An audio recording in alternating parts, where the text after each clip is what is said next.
Back with news new at noon today, a vote in Rehoboth on whether to withdraw kindergarten through 8th grade students from the regional school district is set for this Saturday.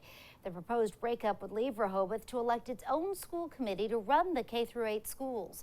ABC 6 News reporter Yanni Trigella spoke to officials about what this vote would mean. Parents in Rehoboth will vote on Saturday on whether the Dighton-Rehoboth K-8 schools should continue to operate as part of the regional school district or move to being managed by each individual municipality's own school committees, with the high school staying regionalized. The withdrawal vote comes after a study by a withdrawal committee was presented to residents at a meeting last month, moving things to the final step in what has been a long back-and-forth process. Some, including newly appointed DR District Superintendent Bill Rooney, disagree with withdrawing the K-8 students. They are, in my estimation, not really taking into account the implications for our students. It's going to cause a lot of angst and anxiety for students, for our staff, and for our families.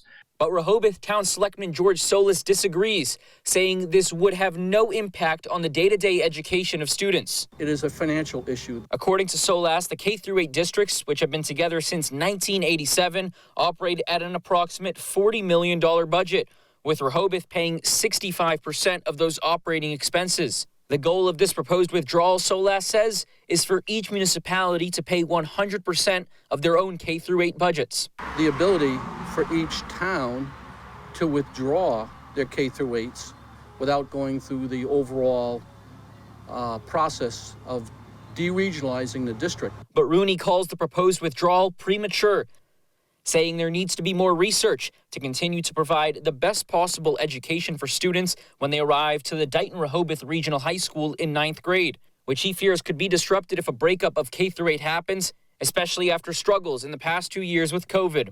If there was a clear-cut delineation of how much the town of Rehoboth would save, then I could certainly understand weighing that cost-benefit analysis versus the benefit for students and staff. And that meeting is set for 1 p.m. on Saturday, where both sides will present their side of the argument before residents will ultimately vote and make that decision. And Rooney does tell me that if the vote does pass on Saturday, the state's secondary education committee still has to review everything before making a final decision. So it could be another year until changes are seen if that vote does go through.